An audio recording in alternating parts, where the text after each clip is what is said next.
Good afternoon, committee members. The clerk has advised me we have a quorum and that those appearing virtually have been sound tested. With that, I will open meeting number 27 of the Standing Committee on Human Resources, Skills, Social Development, and the Status of Persons with Disabilities. Pursuant to the order of reference of Wednesday, February the 4th, 2026, the committee is meeting on Bill C-222. Today's meeting is taking place in a hybrid format. Pursuant to standing orders of the House, meeting members will appear in person or virtually.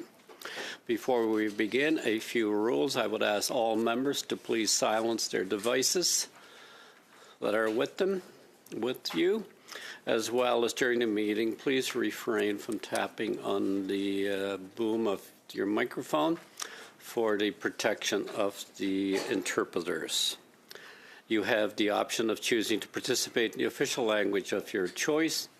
In the room, make sure you're on the channel that gives you the language you wish to participate in. And if you're appearing virtually, please click on the globe icon at the bottom of your surface and choose the official language of your choice.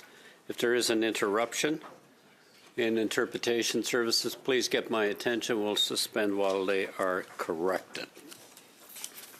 As well, please direct all questions through I, the chair, and wait until I recognize you by name before you participate or respond. I would like to now welcome our witnesses. Appearing as an individual, Nora Spinks, Chief Executive Officer, Work-Life Harmony Enterprises Limited. As an individual, Carmen Wu, appearing virtually. From Metro Vancouver Empty Cradle Bereaved Parents Society, we have Nancy Slynn, Director, and Peter Slynn, Director. SIDS Calgary Society is Sarah Cormier, Chair, and Lee Cormier, Member at Large. Each witness will have 5 minutes for their opening statements. Please remember to speak slowly so the interpreters can correctly translate what you're saying. We will begin with Ms. Spinks for 5 minutes. Ms. Spinks, you have the floor. Thank you, Mr. Chairman. Mr. Chairman, members of the committee, thank you for the invitation to join you today for this important conversation. I am here today speaking in support of Evans Law. As a member of this committee, you will hear from HR professionals and frontline managers who have grieving parents return to work before they are ready and sit in meetings crying quietly. You'll hear from healthcare professionals who hold the hands of their grieving patients, knowing that on top of their grief, they will also lose access to EI benefits, but knowing now is not the time to share that information. Most importantly, you will hear from families.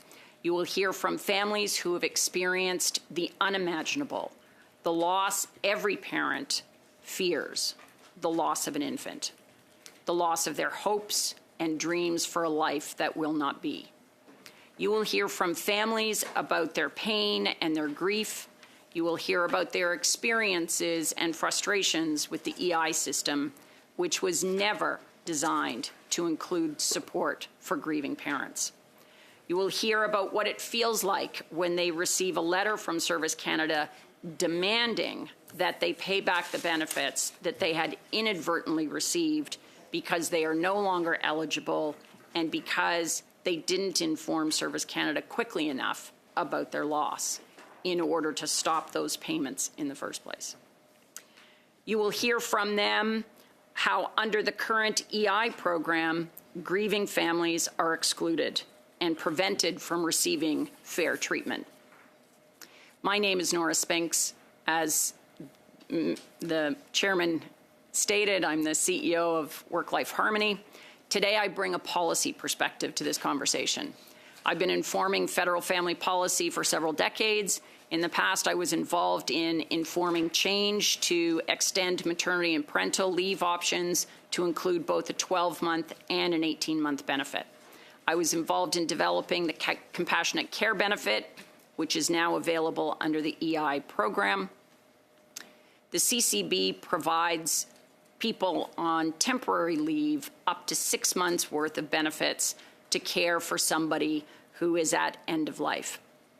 Recently, as the chair of the National Seniors Council, I was involved in advising the Ministers of Health and Seniors on policy and benefits for older adults in Canada. As the current chair of Veterans Affairs Ministerial Family Advisory Group, I'm involved in informing policies focusing on the well-being and quality of life of veterans and veteran families, such as the introduction of the Veteran Caregiving Recognition Benefit. Good public policy is fair and equitable, without barriers to access and with minimal administrative burden.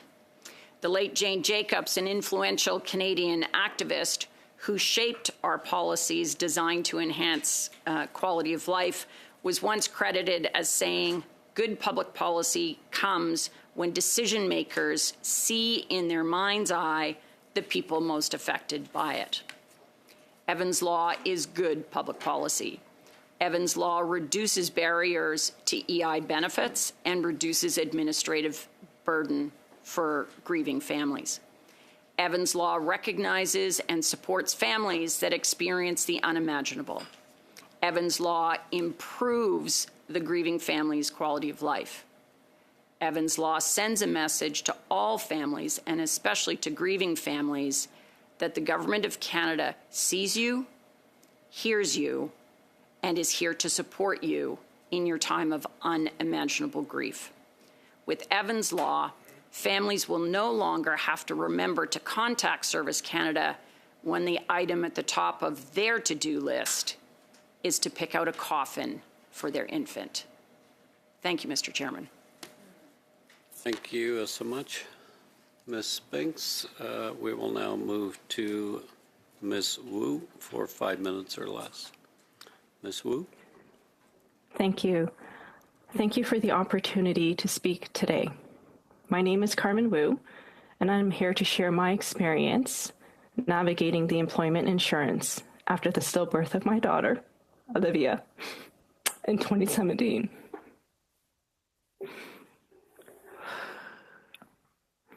Olivia was stillborn at 40 weeks.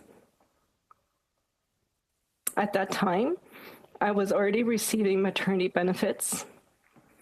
I knew that I would need to cancel the parental benefits portion of my leave. When it came time to address my parental leave, I learned that I couldn't make the required changes online. And so I went into a Service Canada office. I remember standing in line, knowing that when I reached a counter, I would have to tell them that my baby had died. The staff there were kind and compassionate and tried to help in every way they could. My experience is not about the individuals working within the system, but the process required me to relive my loss in a very public setting at a time when I was barely functioning. They told me the people there at the office told me once my maternity benefit ended, I could return and they would help me access additional time off. But in that moment, I did not fully understand what that meant. And I never went back to find out.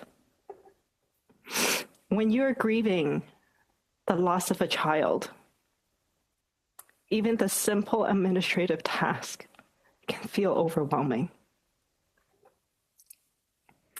Forms, timelines, and eligibility requirements require a level of focus and clarity that many grieving parents simply do not have. I cannot imagine having to stand in that line for a second time. I was fortunate to have a supportive workplace and family that allowed me additional time away from work. Not every parent has that, and even with that support, returning to work was mentally very difficult. The changes proposed under Bill C-222 would help families like mine. It would allow parents who have lost their baby to continue receiving their benefits without having to re-explain their loss or reapply during the most painful times of their lives. It would give grieving parents the space to heal without the added burden of bureaucracy. No grieving parents should have to stand at a government counter to explain that their baby has died in order to receive the time they need to grieve.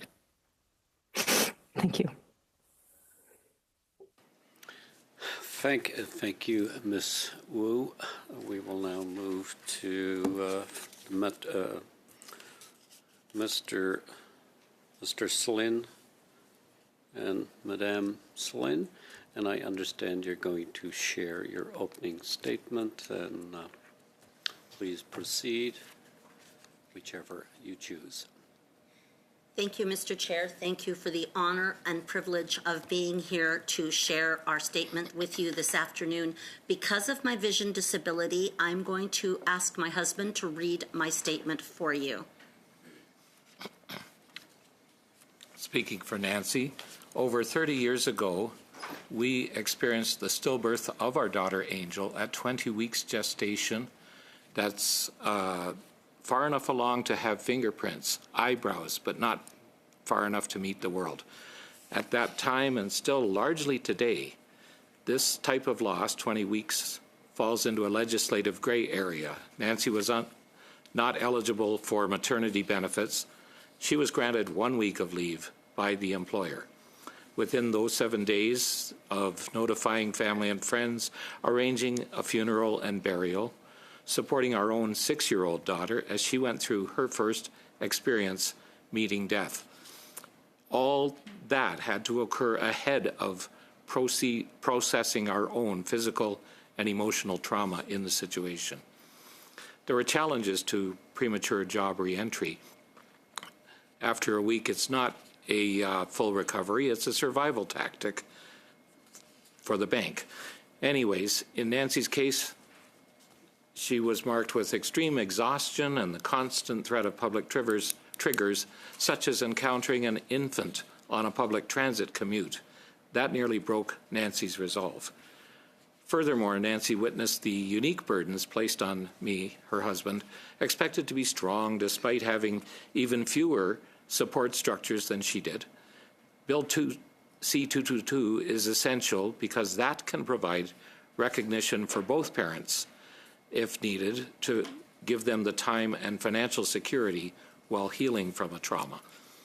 There's a growing need for this. When we took over the Metro Vancouver Empty Cradle Bereaved Parents Society in 2005, we hoped the need for such a group would eventually diminish, but instead our outreach has grown. We have over 350 families on our mailing list. And this highlights a painful truth. Medical care has advanced, but the financial and emotional safety nets for grieving parents has not. Thus, Nancy recommends that the newly bereaved Canadian parents should not have to choose between financial survival and mental health, and urges the committee to pass Bill C-222 without delay. Let us ensure that the next generation of parents has the support that was unavailable to our family. Now, I have my own observations in addition to that are worth sharing here, that I've found as a father and working through Empty Cradle's peer support group. I did not find any clarity within Canada's Labour Code regarding workplace bereavement after a stillbirth. We had to wing it. Sadly, this has not changed much in the intervening time. I had to negotiate for an additional three days of leave, not much, and had to take those days from my allotted vacation time. Then upon return, I faced the emotional trauma of workplace triggers. A coworker dropped by unknowingly that we had suffered loss a few days after the stillbirth to show off their newborn child. I was not well equipped to handle this so soon after our loss.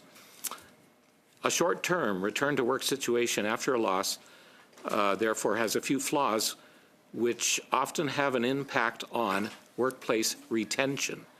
Working with Empty Cradle, we have often heard of reduced emotional capacity as grieving parents are less capable of managing workplace stresses or co-worker conflicts with certain staff or with clients. And this, too, has led to forced resignations. We've witnessed cases where a teacher or a child care worker and others were forced to basically bail their employment situations.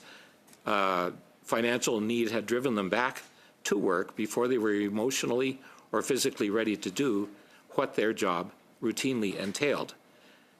It is not economically efficient in those cases, inadequate leave leading to unsuccessful reintegration, increased work conflicts, and after having to leave a job, more EI claims, difficult claims, due to such job loss. So we recommend that within the focus of Bill C-222, this committee should carefully consider the following.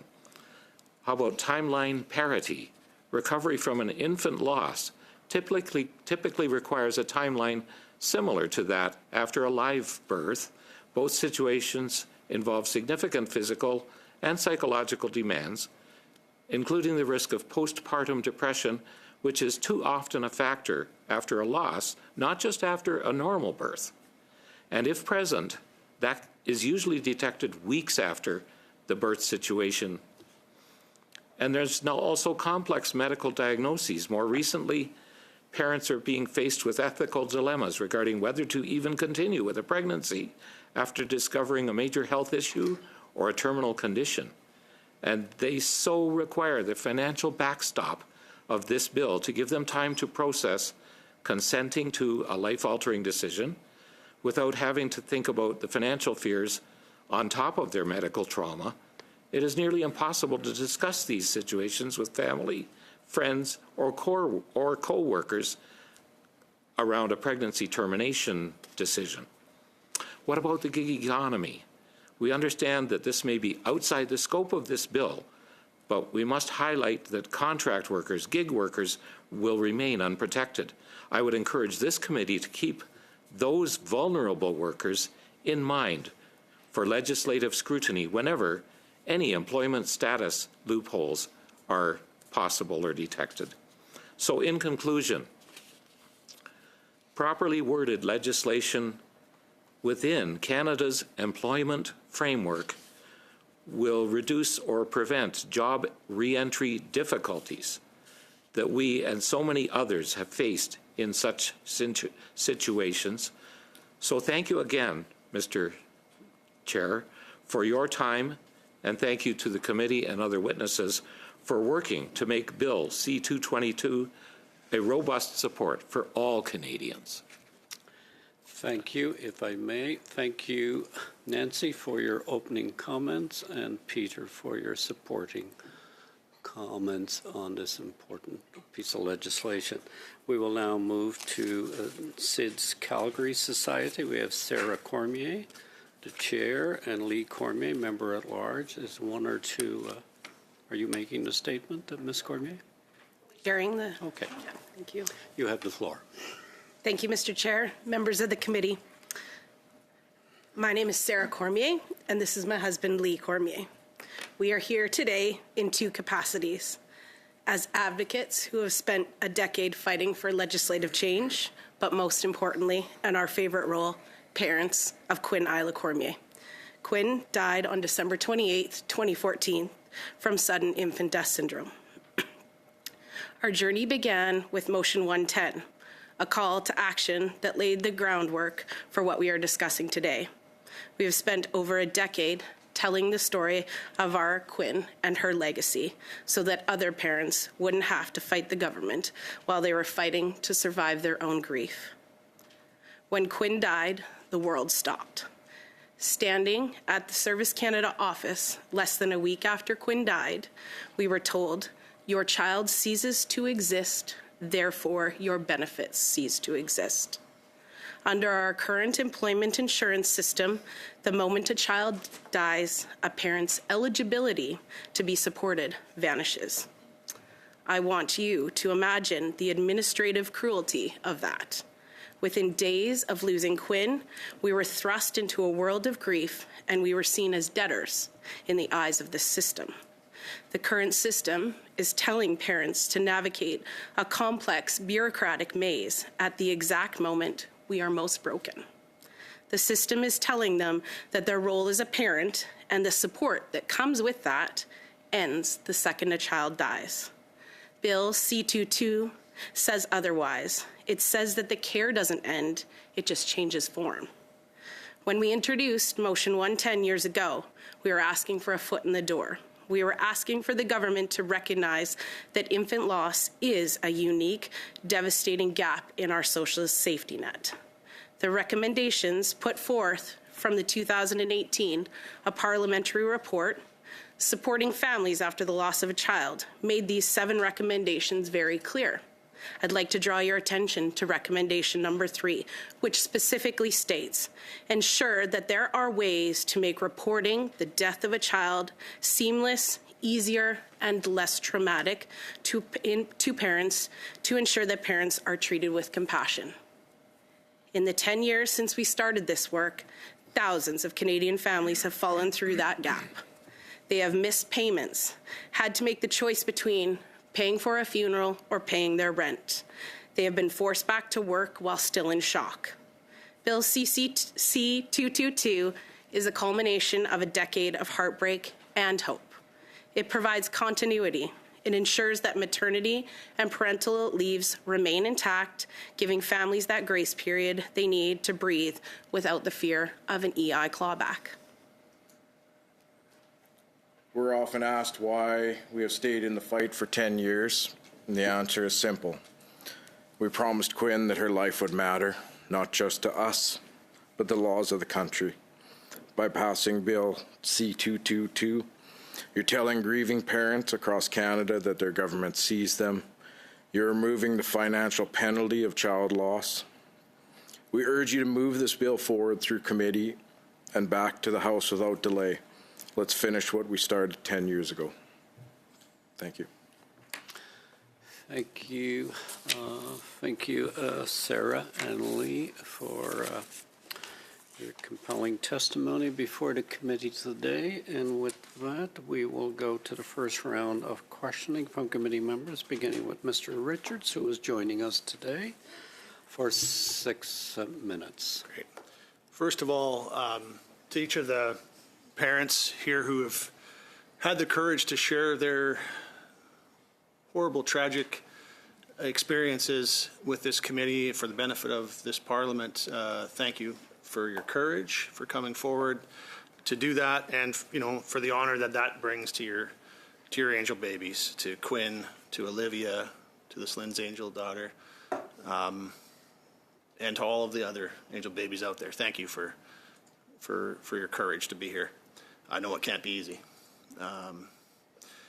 There's a few things I guess I wanted to try and address. Let me speak first to the importance of the idea of a bereavement leave, which is essentially what this bill creates. It's not what it calls it, but it's essentially what it's creating. And tell me, I'm going to ask you, Lee, and tell me if you're not comfortable with speaking about this, and that's fine if you're not. But I know that you tried to return to work very, very shortly after Quinn's death. And would you be willing to tell this committee about the experience and what that was like? Because you had to make that choice given the situation you were in. Yeah, you bet. I think it was within 2 weeks probably. I made the decision to go back to work. So, I mean, putting yourself in that situation. I mean, I'm a power lineman, so I do dangerous work fairly regularly.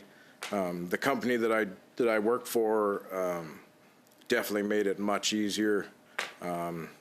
They made it important that somebody was with me all the time to make sure that, I was focused and that I was make sure that I was safe. You don't really have the ability to make good decisions, early on, definitely. So, even just struggling with, day-to-day things is enough without, throwing work in or dangerous work or any of those kind of things. It definitely puts people into a scenario where, you're just kind of floating through life, not really focusing on much of anything. Yeah, thanks for sharing that. That's something that I think none of us want to have to imagine ourselves being in the shoes that you're in, and that's why this is so important. And maybe that just flows into the question I wanted to ask next. And I know over the last decade or so, I've worked with yourselves. In fact, they're very humble. You were the impetus behind all this. How this all got started was when you came to tell me about your daughter Quinn. But also Nancy and Peter, I know we've worked together over the last number of years as well. So I want to ask both of you to tell us a little bit about the advocacy and what the roadblocks that you've kind of faced as you've fought through M110 and the last time HUMA committee did the report. And I want to ask you that because I think it's important for people on this committee to hear what we don't want to see repeated again, what we don't want to have happen, and for all members of Parliament to understand why this is so important that this passes, that this doesn't just become a report somewhere or fall by the wayside. This has to get done. So I wanted to have you both have a chance to speak about the advocacy you've done and the roadblocks that's faced so that we can make sure that those situations aren't repeated again this time, particularly with the committee process and whatnot. So do you want to start, Sarah and Lee, and then Nancy and Peter? Like I read from my testimony there, currently, those recommendations, those 7 recommendations from that initial report, which hopefully is somewhere that it's visible to all of you, I feel like the recommendations are straightforward, clear, are great recommendations from testimony from other individuals like ourselves and research. So I feel like the recommendations are very clear and beneficial for parents of all types of losses. I think we aren't good employees. I'll be the first to tell you that I was not a good employee returning after Quinn died. If we didn't have the family that we do or the employers that we did at that time, we wouldn't be able to be where we are. We've come across so many families that have had to make that choice. Do I pay my rent or do I have a funeral? Do I return to work? Who cares for my other children as they're navigating this? And I think just the time that it's taken, that's the biggest roadblock. We can't press upon you the urgency to move this forward so that parents aren't falling through the cracks anymore. Oh, geez. Okay. Well, hopefully I'll get a chance to ask Carmen a question in a future round because I did have a question for her. But the last bit of the time, I wanted to give Peter and Nancy a chance to just address, how important this is that this move forward, this doesn't get watered down, those kind of things. In the previous... I just wanted to say that our losses occurred in the early 90s. There was absolutely nothing available to help parents. People did not understand. They didn't know how to deal with us. They didn't know how to talk with us. When we found Empty Cradle 2 months after the loss of our daughter and immediately began to get involved, being on the board, helping to run the support group meetings, and just to give parents an outlet, someone they could listen to and who truly understood. I cannot believe that 30 years later, there is still not much support out there for parents who have endured a loss. Sure. Yes. In the 41st, I think it was, Parliament, when Motion 110 was put forward, it made it everybody voted for it in first and second reading. It went to committee, and as a committee chair, I'm sure, Mr. Morrissey, you understand, there's a lot of pressure to get a lot of things done, and there was not a lot of time, And unfortunately, it was not perceived that time could draw to a close. So the chair at the time, Dan Rumi, had a number of get-togethers for hearing it through. Time ran out. It was a close parliament. There was a call for an election, and that ended everything. Tried again the next parliament. It ended again. And that's what we're up against possibly this time. It is a close house. It's not 200 to 100 or something. So we need to get this through quickly. Keep priority on that. Thank you, Mr. Richards. And, Mr. and Mrs. Slynn. Maintenant, Madame Koutrakis pour 6 minutes. You have 6 minutes. I'm very moved by your testimony here. Being a parent myself and a new grandmother, my little granddaughter is 6.5 months old. I can't even begin to understand how incredibly difficult it must be for you to be here today and to share with us so generously your experience without it bringing up all those memories that I'm sure you try so hard to live with every single day of your life. So thank you very much for that. Ms. Spinks, in your experience, what are some of the best practices that employers can adopt to ensure that parents returning to work after a loss feel supported and respected? Thank you, Mr. Chair. There are 3 very distinct elements that need to be in harmony in order to support parents who are going through this experience. One of them is the benefits.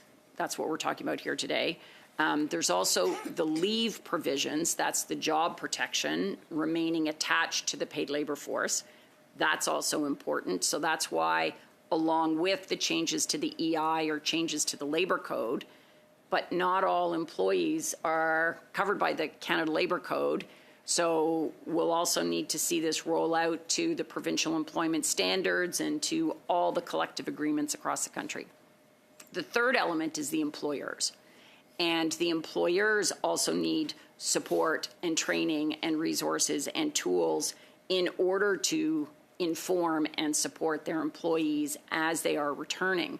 And as you said, this is something that is unimaginable. It's also something that people often say they don't know what to say, and they're afraid they're going to say something wrong. And so part of having this law and these benefits, it gives people the training and the tools that they need and the language so that they too can demonstrate how supportive they are and not close up for fear that they're going to say something wrong. Thank you. And Mr. and Mrs. Slynn, from your experience working with bereaved families, are there additional steps governments could take to better support parents during this period? Obviously, financial is a very big piece, and it's something that parents don't want to have to deal with that while they're grieving the loss and just, getting used to the new reality, unfortunately. Besides that, is there something else that we could be doing? As a society, we do not understand how to handle grief. Most people's reaction, whether it's employers or members of the public or even members of our own family, their attitude is, well, you're young, you can have another baby, these things happen, you're not alone, but you feel so very alone. And you can never you can never replace that child. We had 2 early miscarriages before we lost Angel. We lost Angel at 20 weeks. I can still tell you everything about the day that we lost our daughter and what happened and the reactions and, how I felt. And I'm not alone. Last night we met with a young woman who also lost her sons due to stillbirth in the 1990s. We had become pen pals before the internet and support groups even existed. And she told me the same thing. We talked long and hard last night about how she felt and how she could still remember everything about her children, about the experience. And that, again, was over 30 years ago. Thank you. I would like to ask Mr. and Mrs. Cormier and also Ms. Wu to pine in the same, if you could provide us with your comments to the same question. Ms. Wu? Thank you. I would say I couldn't say it better than what's already been said. I think in terms of my loss was 9 years ago, and I would echo the same thing that the panel here, providing the statements here, very similar. Even within 9 years, people, their understanding of grief, the taboo, it feels like taboo. The people who's going through grief feels the need to be normal, and then having the time, and everyone grieve differently, and that time when they're ready can mean different depending on who it is. When we approached Mr. Richards, we said perhaps there would be some sort of sensitivity training, because I used that statement, this is forever etched in our minds, your child ceases to exist, therefore your benefits cease to exist. So we said to him right off the hop, maybe some sensitivity training, and that was initial stages of grief, and we know now, that probably wasn't the best statement that we made, but perhaps some grief education for our Service Canada employees, and of course, by sharing our story, we're educating all the time. So just more education for Service Canada. Let's start there. Yeah. Merci, Madame Kotrakos. Madame Laroche, pour this. Madame Laroche, you have 6 minutes. Thank you very much, Chair.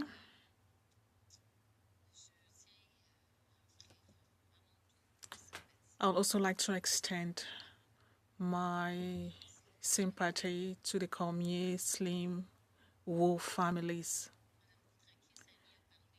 Madame Koutrakis spoke as a grandma. A few days ago, I celebrated the 4th anniversary of my daughter. It's the most precious gift we can receive. It's not something we will wish on anyone else, so please accept my sympathies for all that you went through. In a speech I made in the House, I expressed my total support for this bill. I have often said that we would like a reform of EI for it to be more feminist.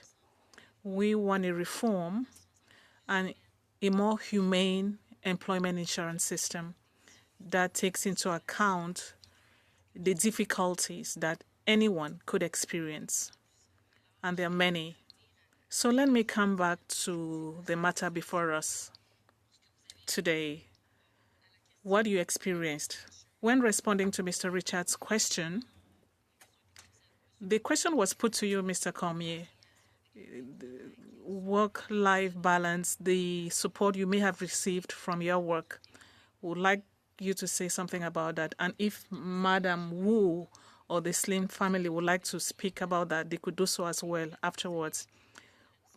Could you first tell us what you experienced in Madam Spinks? What is your experience about reconciling work life and private life? How should employers adjust their practices to better support bereaved families? Si vous voulez, puis après ça les fait. Anyone can start. I have to reinforce what was said earlier, that you cannot educate and train enough. And I think part of this act, when it is enacted, and I fully believe it will be, and soon, I hope, that a part of what will go along with that will be training and resources and support for employers. If we if we implement Evans Law as it's proposed at this point, it will be still considered maternity and parental leave. So it's easier to get people to sort of broaden and understand how they're going to implement something that they're already familiar with. Employers will need to understand how they can fit this new program into their existing benefits. So if maternity parental benefits get top up, then certainly grieving parents should get the same top up.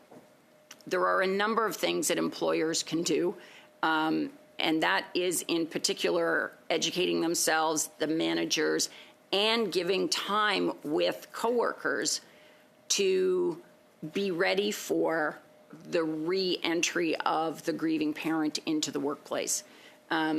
Service Canada is absolutely the first place for training and development to occur. And then it's people, coworkers, colleagues. It's organizations like the Slins and the Cormiers have developed that are enormous resources. And we don't have to reinvent anything. They already have these resources. And the Pregnancy and Infant Loss Network out of Sunnybrook and others that already have these resources in, I think PALE is up to like 16, 17 languages. They have these resources. We don't have to start over. You enact this act tomorrow, and this material can get out through the community networks very, very quickly.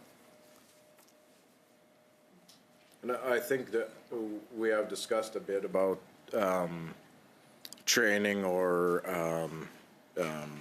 other training to employers or other employees. I think a lot of it, though, really it changes a lot when you aren't forced to go back to work immediately. When you have time to go through your grief, when you have time to stabilize prior to going back to work, which is what this would benefit the people, and not having to go back to work, feeling raw and, all of the small things that are going to trigger, where if you have some time to process, some time to work through a few things, that becomes substantially less than immediately after. Est-ce qu'il y a donc Monsieur Cormier, Madame Cormier, est-ce que Mr. and Mrs. Cormier, is there anything at this point in the bill, or rather, what are the specific issues that are being experienced by families who are bereaved that you would like to see in the bill? Is there anything else that you would like to see added to the bill?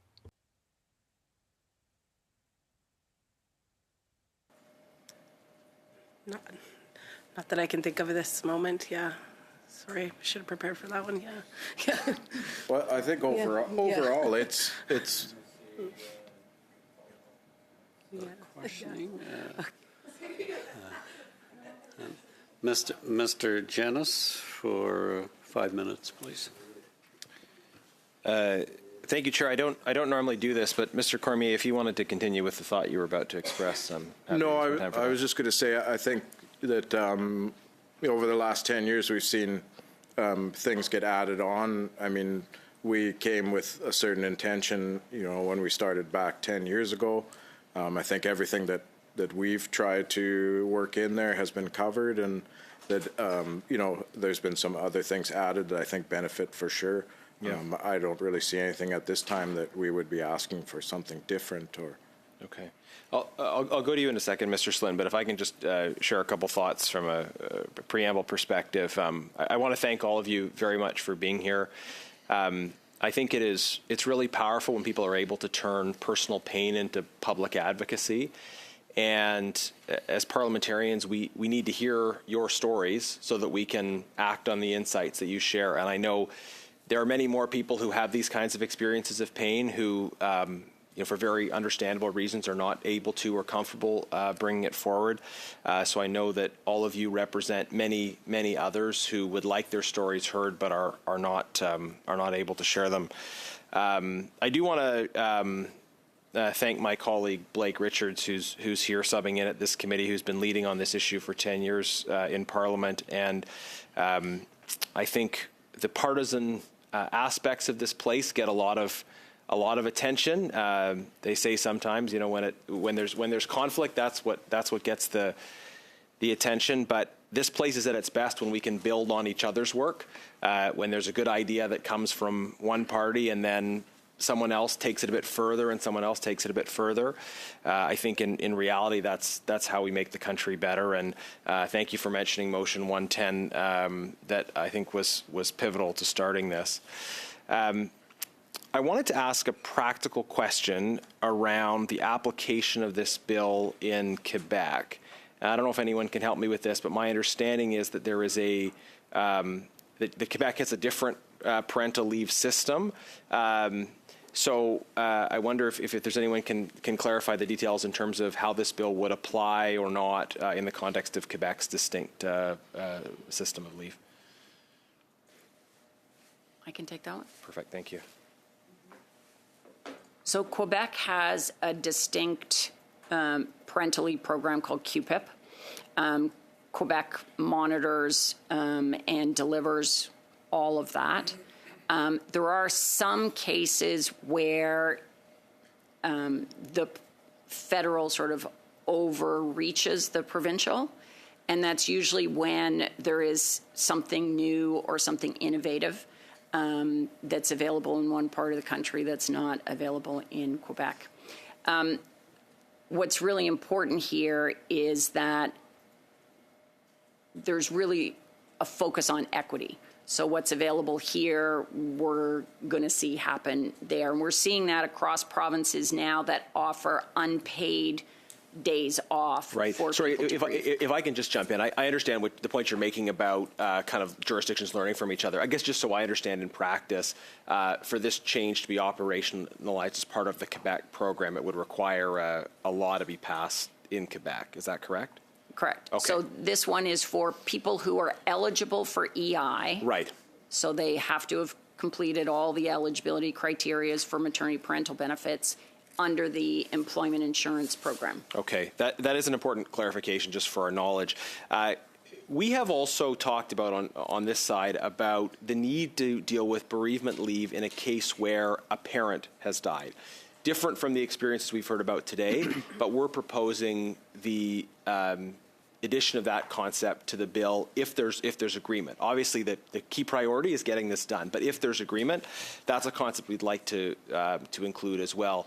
And I know that's different from the experiences represented, but I just wanted to raise that and say if there's anybody who has thoughts or reflections on there being a continuation of parental leave in the case where the parent passes away, where it would otherwise be cut off. Yeah, Ms. Spinks, go. So if there are two parents, they have the option to split the parental portion. The maternity portion is for birth mothers only. Sorry, but that's only if they're eligible, right? Yes, if they're eligible. Yeah. If the mother dies and does not access their maternity benefits, it is possible that the father can receive the maternity and parental benefits. It's not like the parental benefits are lost, but it is something that if it's embedded in the law, would provide that kind of clarity for families and for administrators. Right, and that's only in the case where they'd both be eligible. Sometimes yes, they're not both eligible. Yeah, thank you. 5 minutes. Through you, Chair, I want to say, thank you so much to the Wu family, Cormier family, and Slynn families for talking about their story and building upon, through an absolutely horrific incidents can come that advocacy to help people in future. In terms of a policy standpoint, I'd like to start with Ms. Spinks today. Thank you, Ms. Spinks, for your advocacy and your policy development. I'm going to ask a question in terms of which families, I'm taking this in a different sense, are there any families right now based on the current reading of this bill that would not benefit from the adoption of Bill C-222? In the intent of Bill C-222, there would be no parents that are currently eligible for EI that would be left out of this program, provided that there was, they met the medical criteria for this to be a birth, and the infant is lost within 12 months. Okay, thank you very much in terms of the medical criteria piece. Do you professionally have any further amendments or recommendations to the bill as it currently stands? Having done some background work for this particular bill, I would not add anything at this point. I do think that as part of the implementation, there needs to be funds allocated in the next budget to support organizations like these folks represent in order for them to do their job in implementing this in families, in households, in hospitals, in places coast to coast to coast. Nice. Thank you very much. And I'd like to quickly go, Ms. Cormier, you talked earlier, thank you so much for being here today. And you talked earlier in regards to sensitivity training or the supports and structures that employers can have within their culture and climate. Do you have any recommendations in terms of what that might look like for employers from your perspective? Sorry, it might be a big one. Yeah, I think I'll elaborate or take on Ms. Spinks that there is those resources available for organizations like ourselves, SIDS Calgary, Lauchlan's Light, Empty Cradle, Pale, and like the other gentleman said, that we take our heartbreak and turn it into advocacy. So there's no lack of resources out there. I think it's just it's mobilizing them now. Implementation. Yeah, implementation. Yes. And if I have time, Mr. Chair, I'd like to ask Ms. Wu. Ms. Wu, I want to thank you so much for your courageous story and what that might have looked like and felt like at the time, you going to Service Canada, having to make that statement as to why you were there. In sharing that personal experience with our committee. From your perspective, how important is it that parents who lose a child while already on maternity leave, like you had mentioned before, or parental leave, have the time and financial stability to focus on their grief? I think, thank you for that question. I think I was very fortunate that the time and financially I had a lot of, I was able to decide for myself. And I personally took an additional, aside from my maternity leave, I personally took an addition 2 to 3 months off. My work was very supportive. And looking back at that experience, it was very impactful for me to be able to use that time to grieve.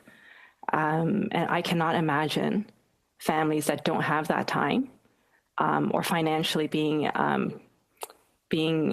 feeling like they have to go back to work. I can imagine, because when I went back to work, to some of the people I already said here, I was not functional, even after taking 6 to 7 months off, not doing much. When I went back to work, everything was still a fog. And to what was said earlier, I was just floating.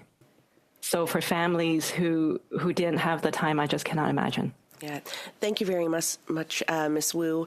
And when you look at, families in vulnerability, where I come from in Nova Scotia, it's quite a rural, remote area, and I can imagine that feeling of isolation and lack of support and wraparound services. So I want to, thank you in terms of your story and perspective. That's it. Thank you. Maintenant, Madame LaRouche. Madame LaRouche, you have 2 minutes. 2 minutes and 30 seconds. Thank you very much, Mr. Chair. Very quickly, Madam Speaks, a question came up about Quebec. We were precursors on the matter, but I imagine that with this act, everything will eventually be aligned. The fact that Quebec was a precursor, you mentioned an act. Do you want to quickly refer to that again?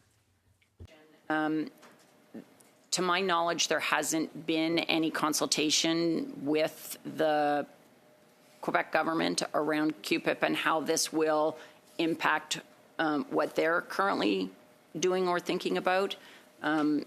It will be something that will need to be done. Sur un enjeu aussi sensible, j'imagine qu'il y aura. I imagine that there will be means of carrying out consultations and to get there. Let me now turn to Ms. Wu.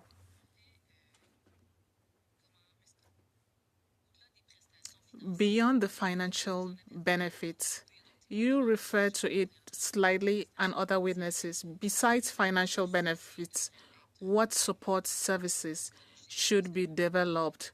Community services, psychological services. What do you expect to see from this bill? I can only speak to the experiences that I had. I think I had to really, like I said, I was very fortunate to have a lot of resources. And even then, it was very, very difficult to find support.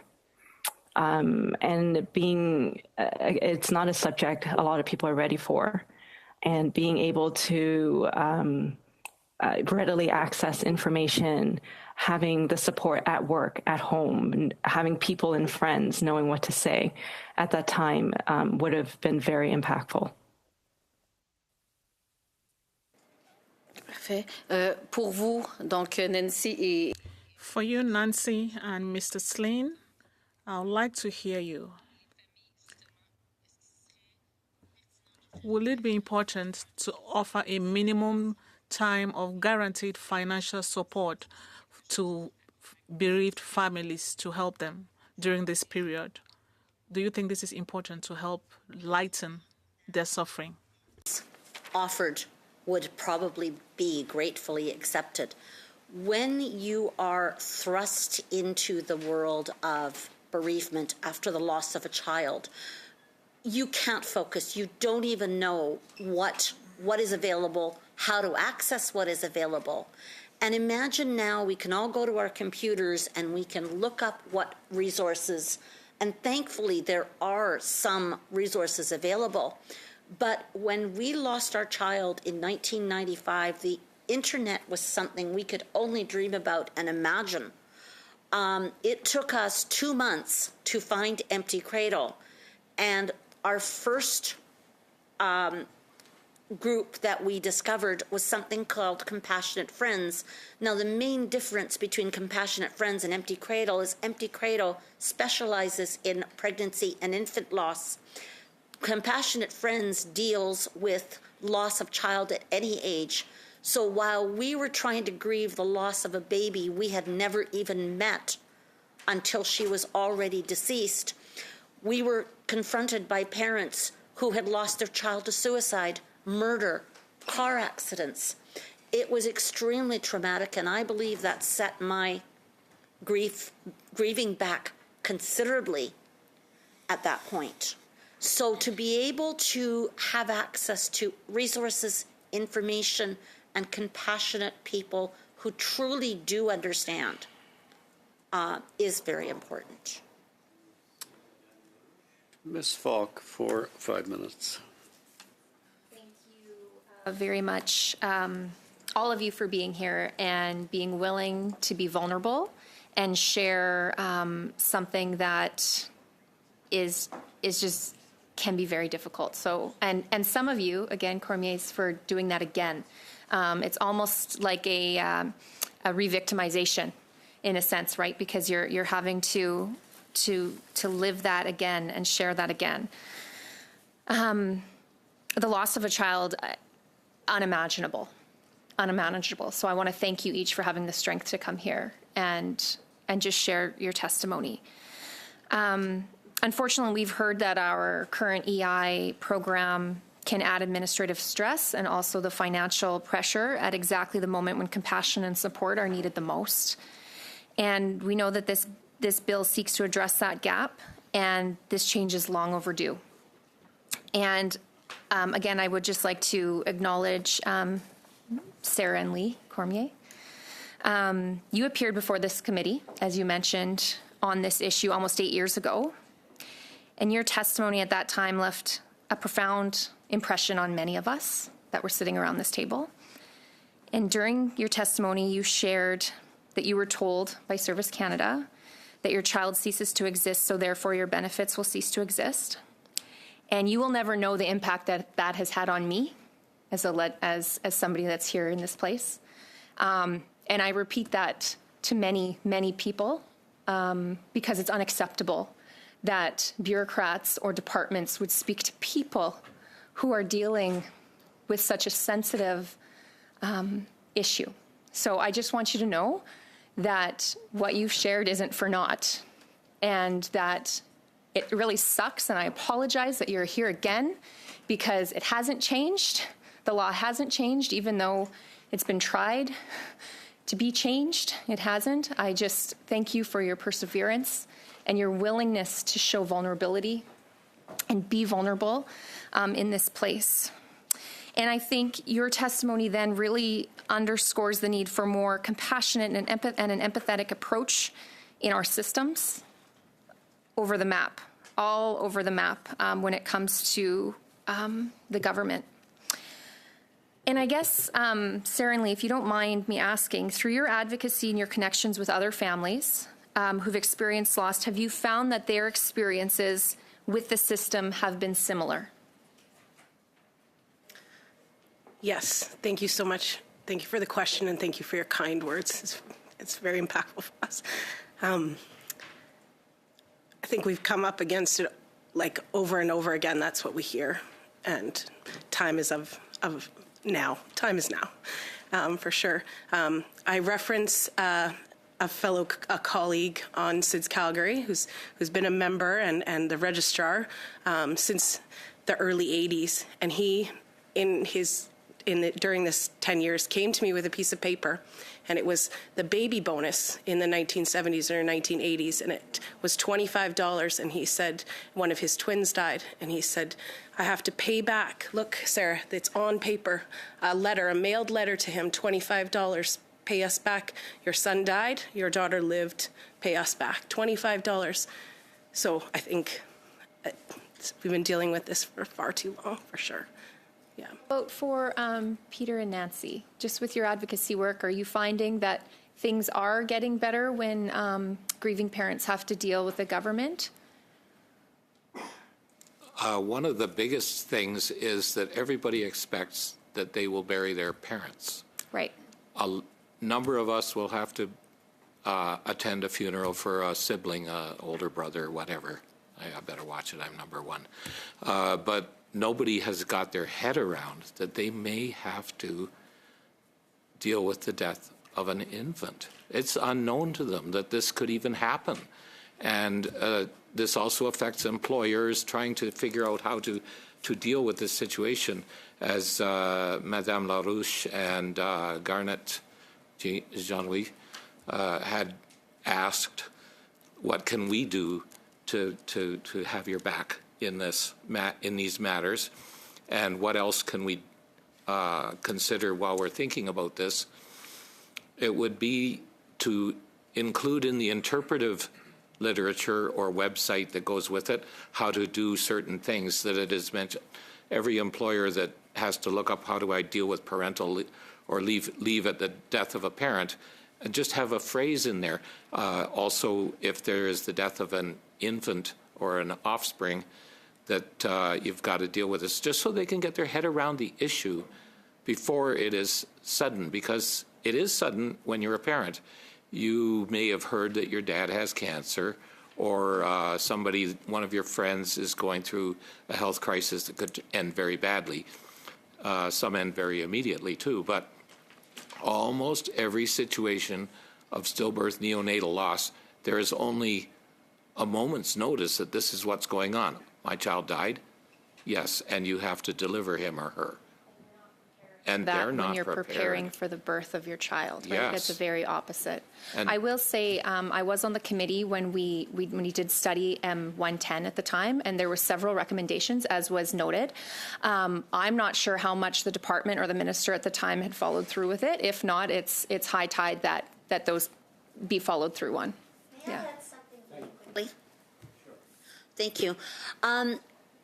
As Peter started to say, when we lose a parent, that's a connection to our past. And most of us expect we will lose our parent at some point. When we lose a sibling, that's a connection to our present. And sometimes that happens. And again, we understand we've met this person, we've lived with this person, we've known this person. But when you lose a baby, not only is there the physical loss of the child, but all the hopes and dreams and plans you had already created for that child since you learned of their existence. They're all shattered.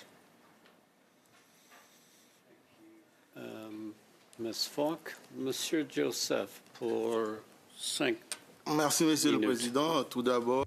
Thank you, Chair. First of all, I would like to commend the exceptional courage of all witnesses here, especially Ms. Wu, who explained what she went through given the complexity of the system. Let me also come back to Mr. Cormier, who told us that he went back to work soon after. Mr. Cormier, do you believe that employers have a role to play? Do you think that is also a problem or an issue? I definitely do. I'm not exactly sure how employers fit into it. I guess there's always some kind of rules or regulations we can impose on employers. I guess really it's always been for us just to be able to have the time after, and really it was more of a bureaucracy thing or a government route. Definitely both of our employers were understood, gave us extra time, were willing to work with us.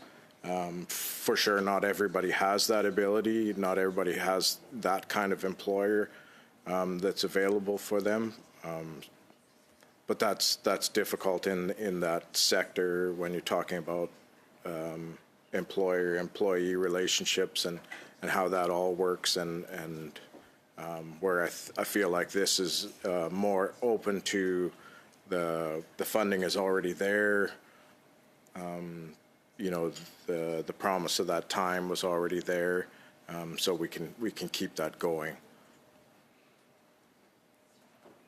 Merci, Monsieur Cormier. Je vais m'adresser à... Thank you, Mr. Cormier. Ms. Spanks, I know that nothing can replace a child. My question, in your opinion, what are the changes proposed in the bill that could be improved to lighten the burden of families going through this extremely difficult period?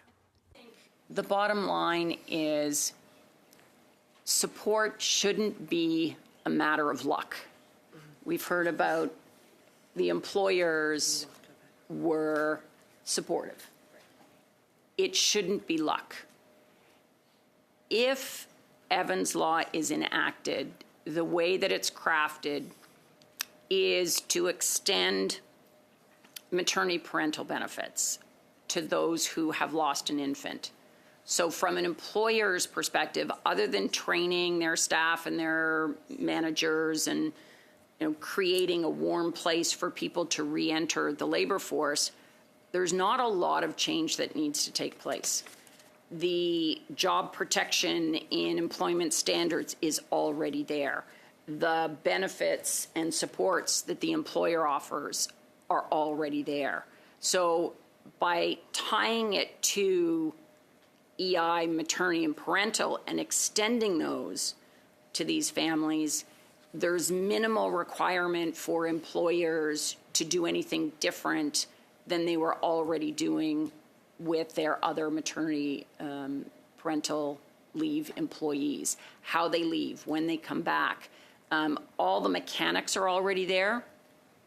What's important is that we make sure that there are wraparound supports, both in the workplace, in the community, in the home, that the midwives and the pediatricians and the family physicians and all of those people, the community mental health service providers, know how to support these families as they re-enter the workplace, as they confront yet another set of emotions as they go back to work. And so that they're not forced to go back too early, and that when they do go back, they can stay employed instead of what usually happens is if it becomes unbearable, they just quit and they leave the labor force altogether. So it's not just cash benefits, it's labor force attachment. It's their own mental health and well-being. And it's sending a message to everybody that you're not in this alone no matter what you're going through. There are resources and supports available to you. And just one last comment, when you hear about, 10 years, 20 years, 5 years, there's about 1,600 families that go through this experience every year. And as Nancy so eloquently stated, you never forget. And so this is 1,600 accumulative, not 1,600 done and move on to the new 60. It's 1,600 additional every year. So. Quelques secondes, Monsieur le Président. Do I have a few more minutes, Mr. Chair? That way I would like to...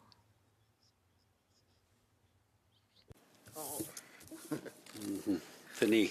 Monsieur Richards, 5 minutes. Sure. Carmen, I said I would hope to get a chance to ask you the question I want to, and now I get that chance. Sometimes it seems like the questions get asked more to the people in the room, so I hope you don't feel like you haven't had the chance to fully participate. I wanted to ask you, and I'll probably open it up to others if there's time as well, just to speak to the impacts. Like you talked a little bit about having to stand in that line. Sarah and Lee have talked about the horrible comment that was made to them about their child ceasing to exist and their benefits ceasing to exist as a result. I wanted to just give you a chance to speak to the impacts of that. Like, you're already dealing with the most traumatic thing that I could possibly imagine, as a parent. I can't imagine anything that would be worse than experiencing what you would have experienced. And then you have to go and deal with a cold, heartless bureaucracy. I wanted to just give you a chance to speak to the impacts of that, what that does to a person. Thank you for the question. In terms of impact, I would say time moves differently when you're grieving, and no one really understands that. And when you are that person going through the grief and trying to manage your friends, family, and others' feelings, it does something to you, and it changes you, I would say. And I looking back from my experience going back to work within the 6 months, I would think at that 6 month point, I was good. And then a year later, I look back at the other 6 months, I'm like, oh, I was not good. And then a year later, I keep looking back to be like, I'm still grieving in some points. So it's hard to put words around impact, but it certainly changes a person. And those around you that had me, those around me that had to support me at that time. Thank you for sharing that. And that kind of takes me to a couple of comments I just heard from you, Nora. And if I could kind of ask you a question related to them. You mentioned 1,600 families this happens to every year. So that means over the last 10 years since we've been kind of fighting for this, there's been 16,000 more families who've experienced this. And that's why I spoke earlier to the importance of this getting done, right? We can't have this get stalled again. And you also made the comment that, because some people are able to kind of get the, just by circumstance get the EI benefits as it exists now. And that was one of the things I was alluding to earlier when I talked about like the roadblocks that were put up. Excuses were made at the time, right? And one of those excuses was, well, families can get this through, what's there now. Well, sometimes there are families that are able to get it, but there's lots of families who don't. And that's what I think you were referring to when you talk about shouldn't be about luck. So I just wanted to give you a chance to kind of speak to that and how important it is that, there isn't excuses or this might work and this, like we need to have something very clear, which I think this does. So I wanted to give you a chance to speak to the importance of that and not having more families go through the experience that Carmen or Sarah or Lee or Nancy or Peter have gone through. Absolutely. When there is infant loss in a family, everybody's affected. When there's infant loss in a workplace, everybody grieves. We need to move this bill forward. We need to make sure that people understand the essence of this bill. And we know that if you care for one, you care for many. If we support those parents in their grief, that ripple goes beyond into their extended family, into their neighbors, into their coworkers, colleagues. This bill gives people not only the financial support that they need, but all of the social support that comes with that. And we're never going to be able to prevent infant loss. What we can prevent is re-traumatizing families. We can prevent the harm. We can prevent forcing people back too soon. The words you've heard today, heartbreak, shock, harm, trauma, cruelty, it changes you. All of that we can change by getting this bill out of committee, getting this bill voted on, and getting this bill enacted. Madame Koutrakis, pour 5 minutes. 5 minutes. Thank you, Chair. I would like all of our witnesses to chime in on this. What message do you hope that this legislation sends to families who may face this tragedy in the future? I'll start with Mr. and Mrs. Cormier. Well, I think for us, I mean, just between ourselves, but working with SIDS Calgary, and within the political system together, that it doesn't have to be a political thing, that the government is looking out for you. The government is trying to take care of us and make things better. I think that's where we've got to go with this, that this is for everybody. It's not, there's nothing political about this. It's for everybody. Yeah, I will echo that for sure. Thank you for the question. That we see you. I think that's what every bereaved parent wants to hear, is that they're seen. They be seen by their government, by their friends, by family, that you're seen, you're held, you're safe, and we've got you. That's what every parent wants to hear. Thank you. It's not the government's place to tell you when you're ready to go back to work after infant loss. You are the only one. You and your family members, your loved ones, are the only ones in a position to say, now's the time, I'm ready to go back. What this legislation does is it acknowledges and recognizes that no two families are alike, no two grieving processes are alike. It's very different when we're talking about return to work after a broken leg. We know exactly how many weeks it takes for that bone to heal. Grief and loss of an infant, it's not the government's place to say when is the right time to go back.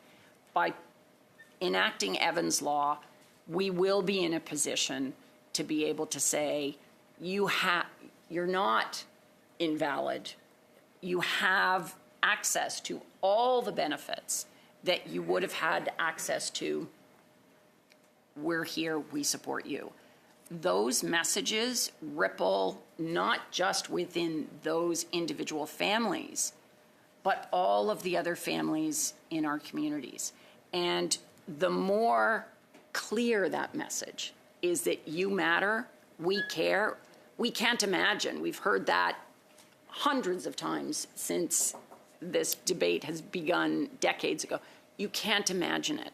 What we can imagine is what it would be like for a family to know their benefits are going to come in their deposited into their bank accounts as expected, that nobody's going to claw them back, that they don't have to relive their story over and over and over again. That we can imagine, and that we can control. The people in this room, at this committee, in Parliament, in the Senate, we can make this happen, and we can do this quickly, expeditiously. We can move this through so it doesn't get lost again since the 90s. We can get this through now. This is important. It shows that we support you. We may not know every way to support you or how to support everyone, but we are willing to learn and to help in a way that we can now to make your life easier in the future. One of the situations is in healthcare. People who are in cancer care, their job satisfaction is, I saved 25 lives this month. But we had a meeting, an Empty Cradle peer support meeting, and there were 5 people there, couples there, and of them, all 5 found the same situation, where the healthcare workers in maternity leave want to be in a happy place. Obstetrics is a happy place.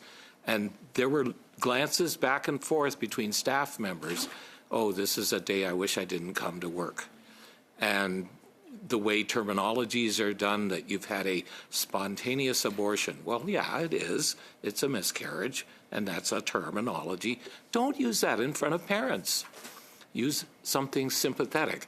And so they're finding banging against people that are not really on their side is an issue. Their employer, oh, we just had to give you off another holiday in September. Now you want how many months? And things like that. So that if they can feel that the government is there for them, and when they talk to Service Canada, oh, that must be horrible, we have something for you. And that would be all the help that they would expect from Service Canada and Canada Employment.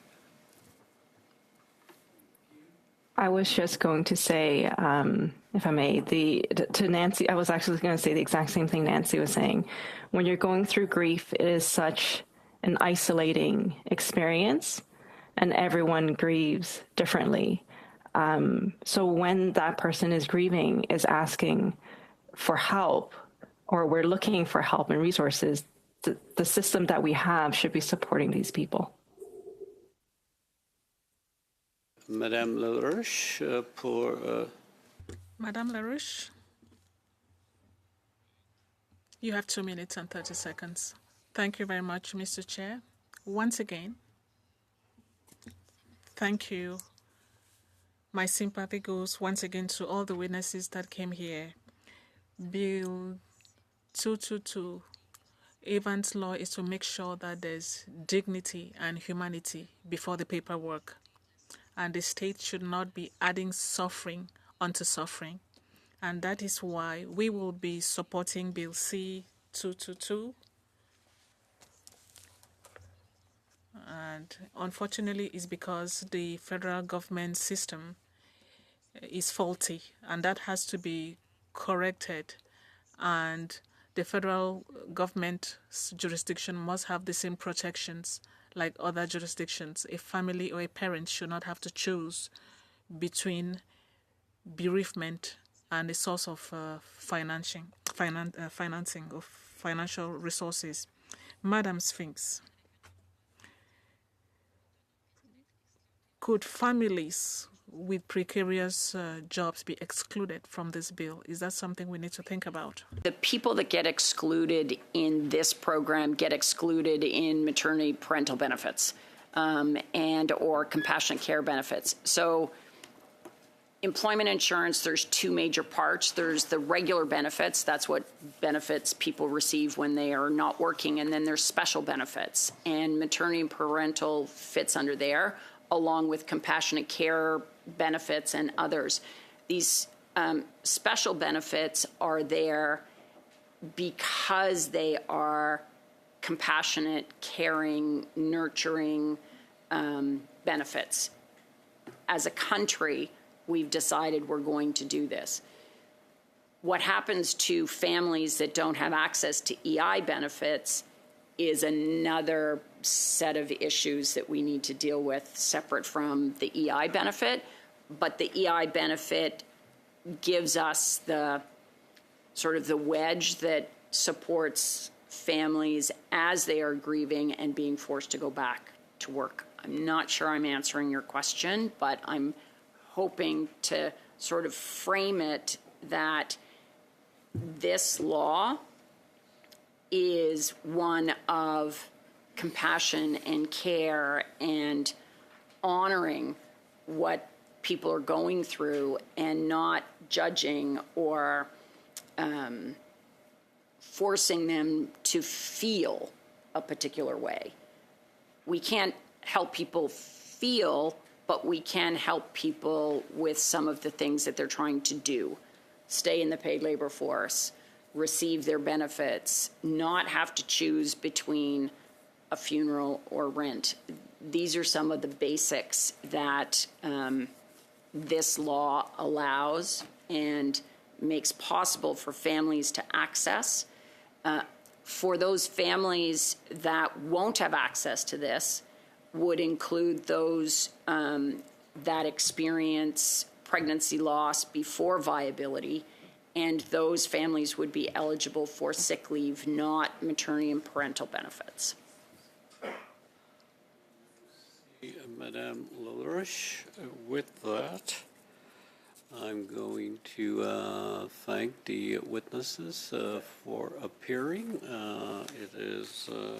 And I will suspend for several moments before we conclude the meeting. So to all of you for appearing today, thank you for your heartfelt testimony. And surely this time the bill will get back to the House in due haste, so that it can deliver the objectives it was intended to. So thank you for appearing and being so candid with the committee members on their questions. With that, we'll suspend for several minutes. Suspend.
Thank you.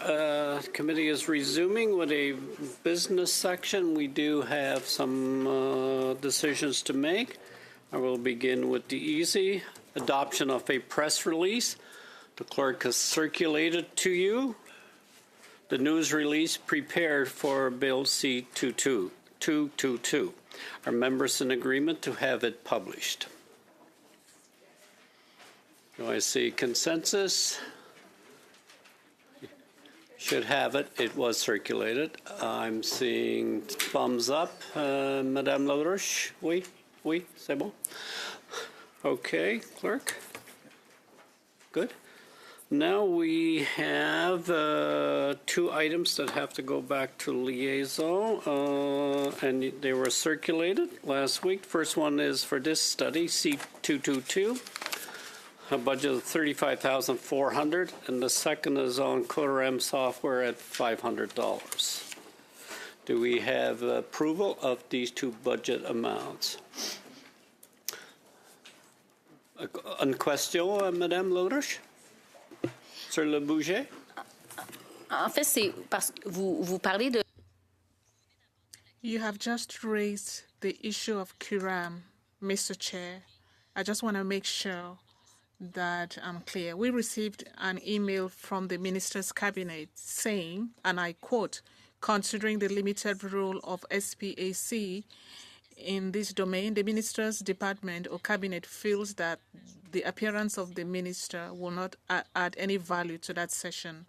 We are discussing a major problem from the Kuram system that is affecting many people. The Minister talked about 85,000 seniors that may be affected because of delays in the payment of their OAS benefits.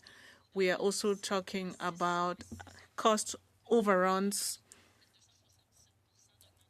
a 270% increase. So we need to shed light on this issue that is a concern for hundreds of thousands of seniors, many of whom need these benefits to pay for their housing, food, and so on. So for them, it is critical. It's not simply an administrative issue, Mr. Chair. So to restore confidence, the committee adopted a motion on the 5th of February 2026, clearly asking for the appearance of the ministers concerned. And, Mr. Chair, let me also remind you of the wording of the motion that I've tabled. The committee is inviting Ms. Patia Aiju, Minister of Employment and Family, accompanied by public servants, and Mr. Lightbound, Minister of Government Transformation, Public Works and Procurement, that they appear to respond to the committee's questions concerning Kuram software to resolve issues associated to OAS benefits and to shed light on the cost overruns in the past and in the future. So we demonstrated our openness. We had initially asked for the 26th of February, and then it was postponed to March to accommodate the government. We also know that public servants received clear directives to not discuss this Kuram file. So given the circumstances, I think we need to shed light in the committee on the matter. So we'd like the minister to appear to answer our questions. We would like the minister to be present and show some accountability, because these are the ministers responsible. So we are still waiting for essential information. We agreed in committee that we should ask for a distribution of the figures by province, showing the number of people affected. So we would like to receive that before the ministers appear so that we do serious work. And that is why I want to be clear. We want the ministers to appear as planned for 2 hours each, according to the dates that were mentioned. Initially, it was the 12th of March. So I would like them to come, present, and be accountable to seniors who were affected by the Kuram software. Thank you, Mr. Chair. Madame de Roche. Thank you, Chair. Mr. Chair, yes. Let me bring some corrections. We keep talking about cost overruns, whereas there have been no cost overruns. Every day in the House, we've been repeating the same thing. There were no cost overruns. But unfortunately, the opposition continues to repeat that line. For the Curam software provides benefits to 7.7 million Canadians. 7.7 million Canadians.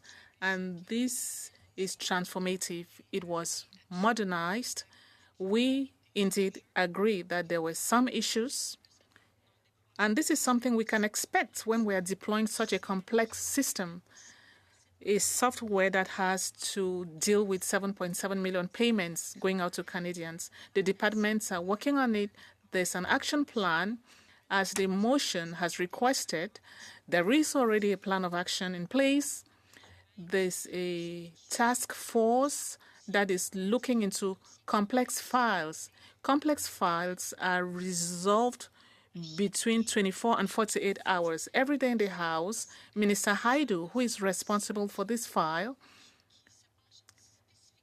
has been looking into the matter specifically with the Secretary of State in charge of seniors. And every day, they ask MPs to share the names of those who are affected so that they can follow up. We have not received those lists. The names of people affected. I'm not minimizing this. I want it to be clear. I'm not minimizing the impact on those seniors affected. We are working every day on it. We have an action plan. I think the minister has already planned to appear before the committee, and a date has been set for her appearance before the committee. Let's try and stop spreading incorrect information. There was really no cost overruns in this project. Such a large project serving 7.7 million Canadians is huge. There were issues. We are trying to resolve the issues. That is it, Mr. Chair. Thank you. Mr. Janis, I wanted to speak on. Yeah, Chair, I won't say much on the substance of this program. I think just the central point around testimony is I agree that it doesn't make much sense for two ministers to come and testify concurrently. I don't think that's a great use of their time. Ministers are busy people, and I think we want to maximize the opportunity for interaction when a minister comes to the committee.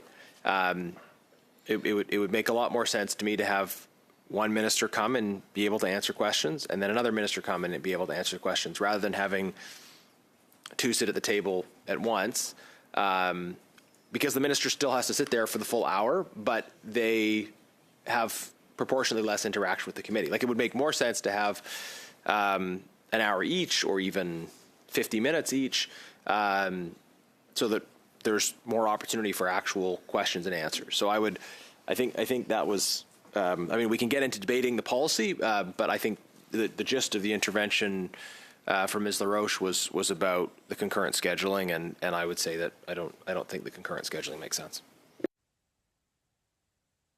Well, if we don't have a budget, either problem will present itself. No, it wasn't. It was the budget approved, so we're clear. The unanimous consent on the budget, the two budgets I presented. Okay, I'm seeing, so the adoption of those two budgets. The invitation has been extended. That is, as chair, I fulfilled my responsibilities as chair. Mr. Janis, you want to speak? Thanks, Chair. Just with respect to our deliberations on Bill C-222, procedurally, if we want to expand the scope of the bill, we need the approval of the House in order to do so. I have drafted a motion that would request the approval of the House to do that. I do want to note that this doesn't oblige us to adopt any amendments, but it would give the committee that option. So the motion is that the committee report to the House its recommendation that during its consideration of Bill C-222, an act to amend the Employment Insurance Act and the Canada Labour Code death of a child, the committee be granted the power to expand the scope of the bill with a view to making provision for cases where a claimant in receipt of employment insurance parental benefits dies during the benefit period. So I'll move that now. I think that's again, that doesn't constrain the committee's in its decisions, and we have been clear that we don't want to move forward with amendments if those amendments will make a royal recommendation impossible. We do want to work with the government on this. It's up to the government to decide ultimately whether to accept these amendments or not. This motion would simply give the committee the power to adopt those amendments. And I'm happy to suspend if people want to look at this. And I'm sorry, I did honestly intend to give notice of this during the first part of the meeting, and I got carried away. But we would support a suspension if, yeah. Just remember, I make those decisions, Mr. Janis. The committee can report as it chooses to the House.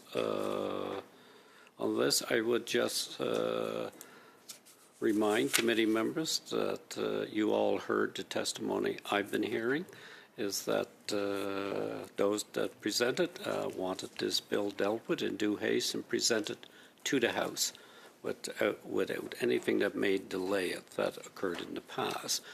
Chair, I have the floor, Mr. Janis. I'm speaking, and then I'm going to Madame de Rocher, who had her hand up. But this is the committee chooses its particular direction. Madame de Rocher, and then I will go back to Madame LaRoche and Mr. Janis. Thank you, Mr. Chair. I just want to remind all members of the committee, we just heard very difficult testimonies on the impact of this issue, just how long and outstanding this issue has been to dealt with. We've all committed to the witnesses, in front of the witnesses, to deal with this hastily, and yet we are bringing one more delay, we're proposing to once again reopen, expand for a bill that has received royal assent. Not assent, but je sais pas le terme en anglais m'échappe. Royal recommendation, thank you. So I'm just really trying hard to understand the strategy here and the compassion, and really, yeah, I'm having a bit of a hard time with that. Thank you. I do have a speaking order, but I've seen, I believe it was LaRouche, then Janis, and then Falk. Madame LaRouche? Madame LaRouche? Oui, Monsieur le Président. Mr. Chair, here we have moved on to this topic. We will look at the motion, but before, I did not receive an answer to my previous question. With all due respect for Ms. de Rocher, my question was to the chair. So, with all due respect to Madame de Rocher, the question was for the chair, and I did not receive an answer. I'm afraid we'll not have time to talk about our future calendar, and I want to have the answer. Will the ministers be appearing, but separately, 2 hours each, as requested for in the motion? As I said, I asked my question because, as I said, even though we received a response, we talked about the limited role of the Department of Procurement. We can say that there's an attempt to downplay the issue. So to shed light on the matter, I'm asking the question again.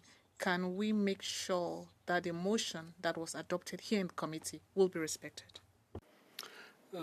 Madame LaRoche, the committee extends the invitations to ministers.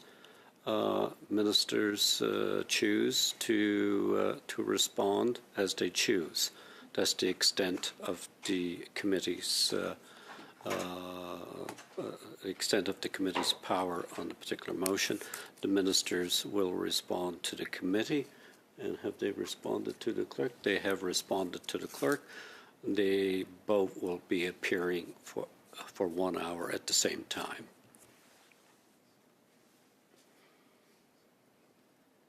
So with that, I'm going to Mr. Jennis and then Ms. Falk. Thank you, Chair. So just before I make further comments on this motion, I think maybe what Ms. LaRoche was conveying is that perhaps the committee could convey back to the ministers a preference for them to appear separately as opposed to concurrently. If people agree, then we could agree to convey that message to ministers. If there's not agreement to do that, then I guess we will simply have conveyed our own personal preferences in the process. But we have a motion on the floor now, but I guess maybe to say, is there agreement of the committee to convey that preference to ministers, or is there not?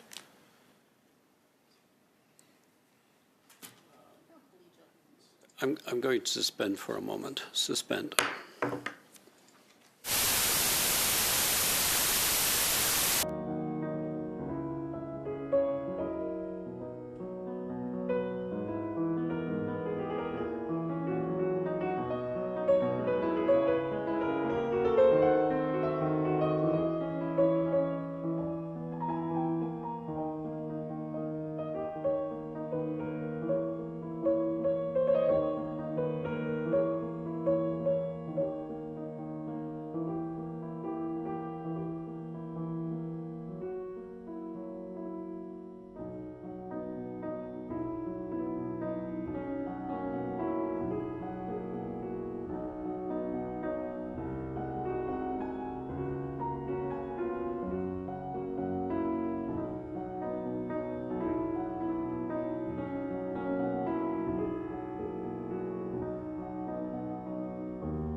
Chairman, and just before I give the floor back to Mr. Janis, there was a discussion before the committee. The only motion before the committee was the one of Mr. Janis, just for clarification.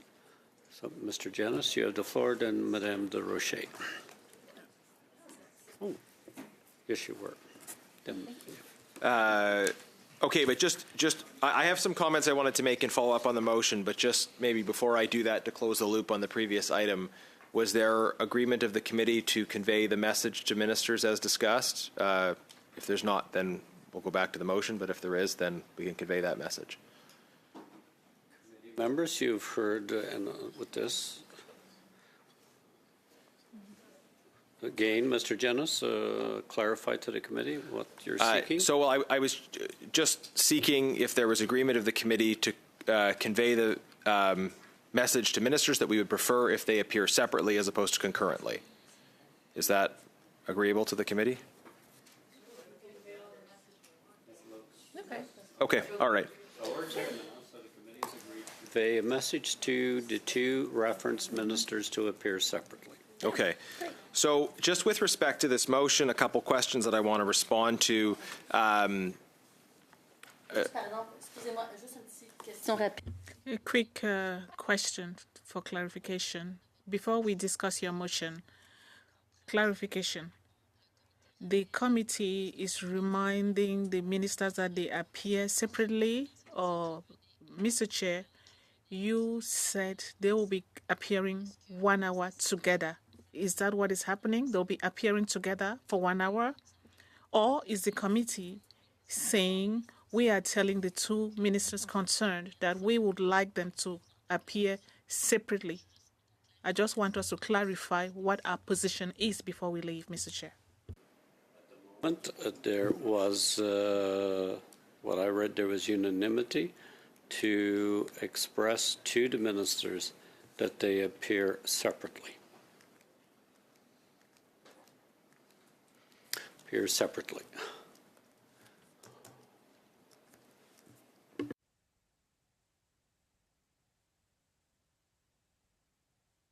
Okay.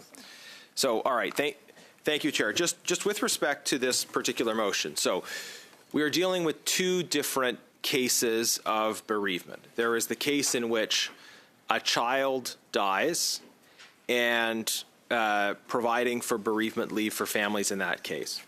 There is also the case of where a parent dies, because there are also grieving families in which a parent passes away and that the death of that parent immediately ends the eligibility for that EI parental leave. And this was brought to my attention by a colleague. Mr. Giovanni spoke about this in the House during debate on this bill. I'm not sure how to read the comments from the other side. Mr. Giovanni spoke about a situation in his constituency where a parent who was receiving EI parental leave benefits passed away, and immediately there was a loss of those benefits. So our proposal has been to add that element to this bill. I think we've also been very clear that if that addition would prevent the bill from getting a royal recommendation, then we won't proceed with it. But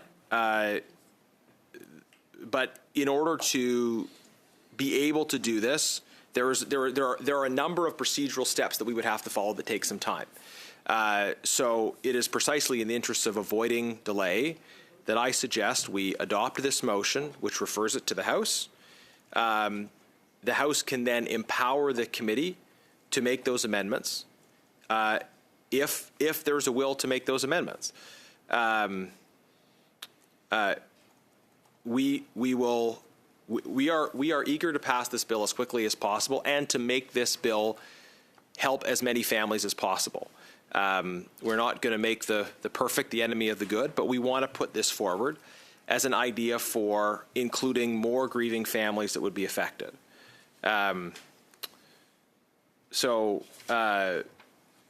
Look, I mean, having said that, it's after 5:30, so if members feel that they're not ready to resolve this matter now, like, I want to put this on the table because I want to be clear that this is something that we are going to work towards doing. At the same time, if the government clearly signals that this would be an impediment for getting a royal recommendation, then we'll accept that, because we want the bill to pass and we want the bill to help as many families as possible.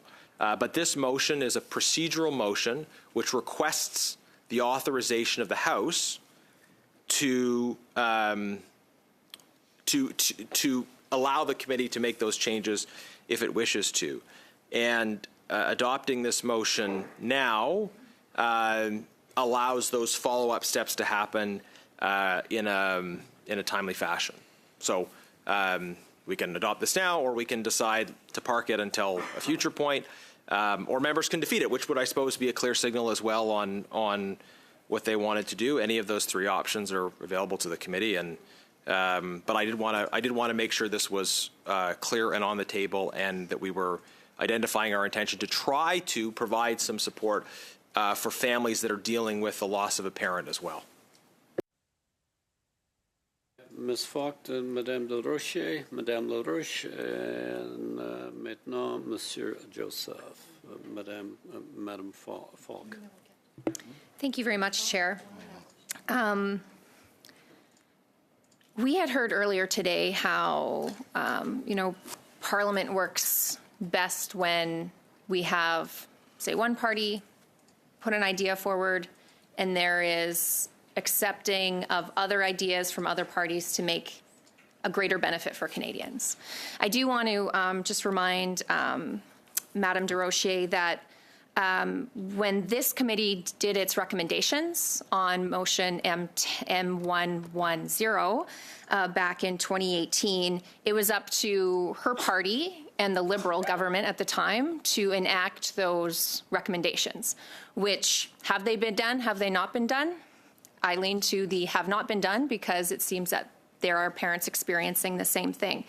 So when the other side is talking about delays, I mean a delay because they're allowing or making a delay happen. I see what the amendment that's being proposed, helping more people who are in the most difficult time of their life, where they have maybe lost a child and a spouse at the same time, and now have no recourse of getting financial benefit that A, not only they have paid into, but B, now they are dealing with expenses. I mean, I've seen this with my own bill C1 or C318, that my office and I did a lot of work on. It was then taken by the Liberals and done nothing with, not enacted. So, Mr. Rocher, through you, Chair, I don't appreciate the lecturing about delays. We are literally here trying to make life better for Canadians when they are in the most difficult time of their life. So I just do not appreciate, Chair, through you, the comments from Mr. Rocher on delays. Madame de Rocher. Thank you, Chair. And thank you for your comment. So I'd like to remind my colleague, MP Jennis, that he does have a motion on notice in the House on this very topic, and it's already on the order paper. And so he is absolutely welcome to raise it in the House today, tomorrow, as he sees fit. I don't think this should take additional time in this committee on this. We have a very heavy agenda ahead of us. In addition, I don't think we should be doing anything to jeopardize the swift passage of this bill. We've heard today from witnesses, we've heard from your colleague, Blake Richards, who's worked on these issues for 10 years, that they don't believe that we should expand the scope of this, that they want us to move forward swiftly with this bill, right? And so I think that, I would say you're also welcome, the member, through you, Chair, is also welcome to present a private member's bill on this topic if you so wish. But again, this bill has received, I don't know what's so funny, Mrs. Falk, you're saying this is a serious issue. It is a serious issue. So, thank you. So I don't think that we should delay this further. The bill has received, has a royal recommendation, and we know that changing the scope of the bill will put this at risk. So are we really there for those grieving families? Or, we're just saying we are? Thank you, Mr. Chair. Madame LaRouche? Je veux pas allonger. I don't want to prolong the debate, but I simply want to understand the impact it may have. The objective is not to disrespect anyone. If I understand well, it may extend the study because it will then require that the House accept to discuss a report before giving instructions. The House only discusses very few reports from committee at this point, so I'm not sure when that can be done. I understand your intention to extend this, Mr. Genius. Your objective is very noble, but we have seen the importance of this bill today, which is highly awaited. So it's not in a negative sense that I'm speaking. To what extent can it delay our clause by clause? So it's simply another idea. Is this something that could be considered at PROC, maybe with agreement between the various parties? Maybe a subcommittee of PROC may discuss it. Now, talking about its extension, I'm just wondering, because we've just received the motion, I've really not had time to really study the impact of the motion. Monsieur Joseph. Monsieur le Président, Chair, while the witnesses were here, I was listening to them.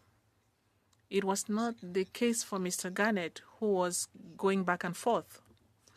Unless maybe there's something that he missed. For me, it was clear, Mr. Chair.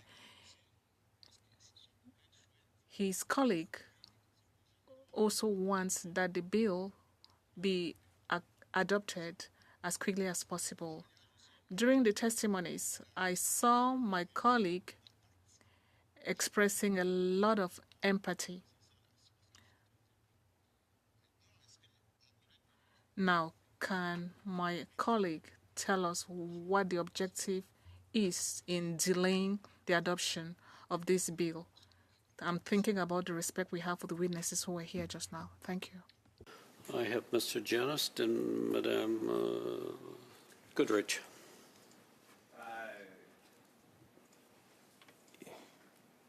Yeah, Chair. I think we're venturing into some not good territory here, and I'm sorely tempted to respond to Mr. Joseph's comments, but I think in the spirit of being constructive, it would be better if we. It seems like members need a little bit more time to actually understand what this motion is, and that's fine. So I'd move that we adjourn the meeting now. Adjourn the meeting. Is it the will of the committee to adjourn? I'm seeing nods, so yes, with that, the committee will adjourn. Adjourn.